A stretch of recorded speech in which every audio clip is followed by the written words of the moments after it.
حضرت ابو ہریرہ رضی اللہ تعالی عنہ سے روایت ہے، وہ بیان فرماتے ہیں کہ اللہ کے رسول صلی اللہ علیہ وسلم نے ارشاد فرمایا، من لم یدع قول الزور، جس آدمی نے جھوٹی بات کو نہ چھوڑا، والعمل به، اور اس پر عمل کرنا نہ چھوڑا، فلیس للہ حاجۃ، بس اللہ کو کوئی ضرورت نہیں ہے اس بارے میں کہ ان یدع طعامہ و شرابہ، کہ وہ بندہ اپنے کھانے پینے کو چھوڑ دے۔ اس حدیث میں اللہ کے رسول صلی اللہ علیہ وسلم نے روزے کے حوالے سے ارشاد فرمایا ہے کہ ایک آدمی جب روزہ رکھ لیتا ہے تو روزہ رکھنے کے بعد اگر وہ ان اعمال سے نہیں رکتا جن اعمال سے اس کو رکنا چاہیے، تو پھر اللہ تعالیٰ کو اس کھانے پینے کے چھوڑنے کا کوئی ضرورت نہیں ہے۔ یعنی روزہ کس لیے رکھا جاتا ہے؟ اللہ کے حکم کے مطابق ختم سحری سے لے کر غروب آفتاب تک کھانے پینے سے اپنے آپ کو روکے رکھنا اور اپنے شہوت وغیرہ کو پورا کرنے سے روکے رکھنا، اس کا نام روزہ ہے۔ اب اگر ایک آدمی روزہ رکھ لیتا ہے، روزہ رکھنے کے بعد اب اس نے زبان پہ بھی کنٹرول کرنا ہے، اس نے آنکھوں پر بھی کنٹرول کرنا ہے، اس نے کانوں پر بھی کنٹرول کرنا ہے، اس نے اپنے ہاتھوں پر بھی کنٹرول کرنا ہے، گویا اس نے، کیونکہ روزہ جو ہے یہ پورے جسم کے اوپر ہے، صرف یہ نہیں کہ گلے سے کوئی چیز نہیں گزارنی، پانی نہیں گزارنا، کھانا نہیں گزارنا، بلکہ انسانی جسم جو پورا ہے یہ اس کو اپنے کنٹرول میں رکھنا ہے،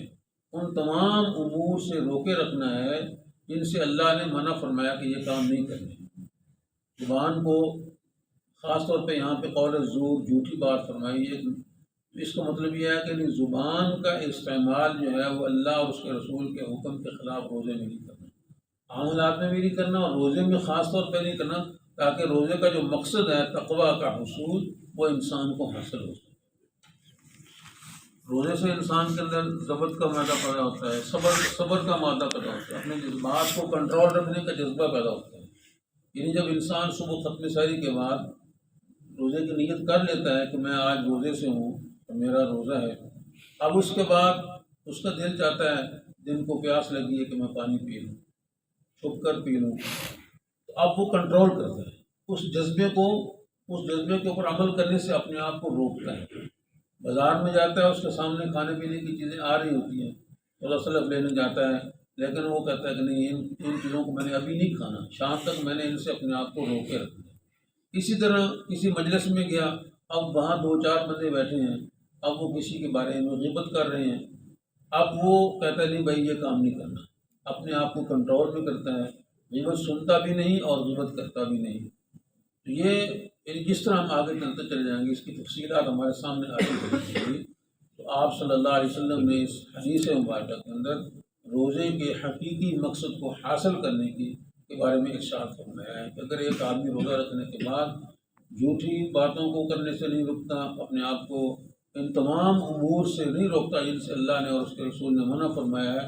پھر اللہ کو اس بات کی ضرورت نہیں ہے کہ وہ کھانا پینا چھوڑ دے۔ اس طرح اگلی حدیث ہے، اس میں فرمایا کہ الصیام جنۃ ما لم یخرقها، روزہ آدمی کے لیے ڈھال ہے جب تک اس کو پھاڑ نہ دے۔ ڈھال کس کو کہتے ہیں؟ یہ پرانے زمانے میں جب دو بدو لڑائی ہوتی تھی، آمنے سامنے ہو کر لڑائی ہوتی تھی، جنگ ہوتی تھی، اس وقت ایک جو اپنے آپ کی حفاظت کے لیے مختلف قسم کے جو ہتھیار ہوتے تھے، اس میں سے ایک یہ ڈھال ہوتی تھی جس سے انسان اپنے آپ کو بچاتا تھا، یعنی اس کو آگے کر دیتا تھا، دشمن کا وار اس سے رک جاتا تھا، وہ اس کے جسم پر نہیں پڑتا تھا۔ تو اللہ کے نبی فرما رہے ہیں کہ جب انسان اپنے آپ کو کنٹرول رکھتا ہے روزہ رکھنے کے بعد، تو گناہوں سے بچ جاتا ہے۔ جس طرح ڈھال جنگ میں انسان کی حفاظت کرتی ہے، اسی طرح روزہ رکھنے سے انسان کو گناہوں سے بچنے کی اس کے ساتھ مدد ہو جاتی ہے اللہ تعالیٰ۔ تو فرمایا کہ روزہ جو ہے وہ گناہوں کے خلاف ڈھال ہے، جب تک اس کو پھاڑ نہ ڈلے۔ ہاں اگر اس ڈھال کو وہ سائڈ پہ کر دے گا یا اس کی ڈھال ٹوٹ جائے گی تو اس کے اوپر وار ہو جائے گا، دشمن کا تلوار اس پر لگ جائے گی اور وہ اس کی جان چلی جائے گی۔ اسی طرح جب انسان روزے کو گناہوں کے ذریعے توڑ دیتا ہے، یعنی حقیقی معنی جو توڑ دیتا ہے، غیبت کرتا ہے، زبان پہ کنٹرول نہیں کرتا، آنکھ کا غلط استعمال کر لیتا ہے، کانوں کے ذریعے جھوٹ کو یا غیبت کو سن لیتا ہے، چغلی کو سن لیتا ہے، اب اس نے وہ سارے امور کر لیے جس سے بچنا اس کے لیے ضروری تھا، اور گناہوں کے اندر وہ مبتلا ہو گیا۔ اس نے اپنے آپ کو جب کنٹرول میں نہیں رکھا،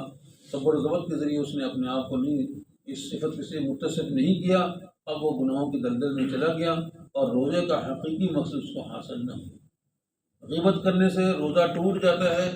یعنی یہ تو نہیں کہ اس کی فرضیت تو پوری ہو جاتی ہے، لیکن حقیقت میں اس طرح ٹوٹتا ہے کہ اللہ کے نبی کے سامنے دو عورتوں کا ذکر کیا،